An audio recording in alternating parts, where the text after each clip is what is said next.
Hey everyone, Chell here with Prismatic Powders, and today's video is all about grammar. Well, chemistry pretending to be grammar. Specifically, we're talking about two terms that get mixed up all the time, flow out and gel out. And I know this because both Google and our tech support team tell me so.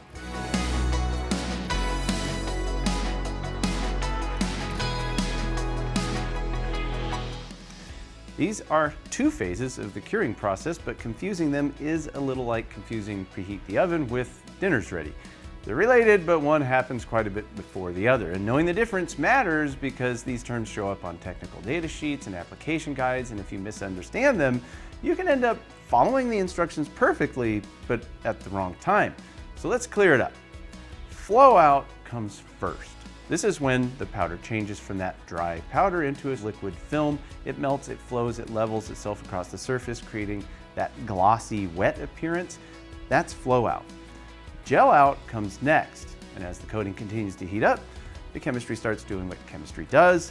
That resin begins to cross-link, and instead of behaving like a liquid, it starts to gel. And it's the final stage before the coating reaches a full cure. And there are usually some visual cues. Unless you're spraying a really high gloss powder, you'll often notice that the gloss level starts to settle into its final appearance. Satin or a matte powder, for example, they can look surprisingly shiny during flow out, and then they lose that shine as it reaches gel out and starts looking more like the finish you were expecting.